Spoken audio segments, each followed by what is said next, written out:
रस के अंदर स्थायी भाव, विभाव, अनुभाव और संचारी भाव, जिसको व्यभिचारी भाव भी कहते हैं, समझना कितना सरल है। स्थायी भाव नंबर 1 है। स्थायी भाव का अर्थ होता है कि जो पाठक या श्रोता के हृदय में शुरू से लेकर के अंत तक जो भाव बना रहता है उसको स्थायी भाव कहते हैं। बहुत सरल, इसकी संख्या 9 है।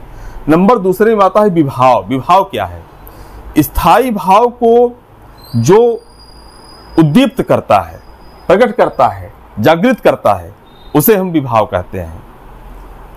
जैसे कि मान लीजिए कि जो परिदृश्य होता है, वातावरण होता है, वो विभाव के अंतर्गत आता है।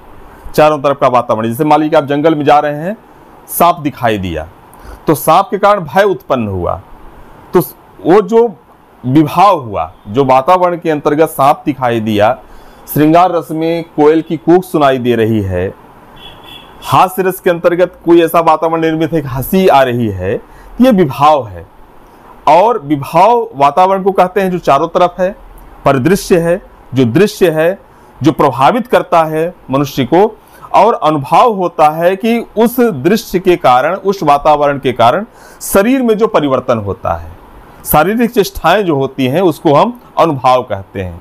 मतलब भाव के बाद शरीर में जो परिवर्तन आता है, सांप दिखाई दिया, शरीर में कंपन हुआ, थरथरी हुई, तो अनुभव है।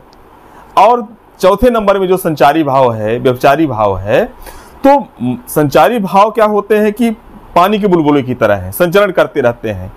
इनका नाम ही है व्यभिचारी, मतलब व्यभिचार उत्पन्न करना, बिना बुलाए आ जाना। जब हम कोई काव्य पढ़ रहे हैं, कोई साहित्यिक लेख पढ़ रहे हैं, साहित्यिक कोई ग्रंथ पढ़ रहे हैं, तो जिस एक रस में डूबे हुए हैं तो बीच में दूसरे भाव जो आ जाते हैं, उन्हें हम व्यभिचारी भाव अथवा संचारी भाव कहते हैं। इनकी संख्या 33 है।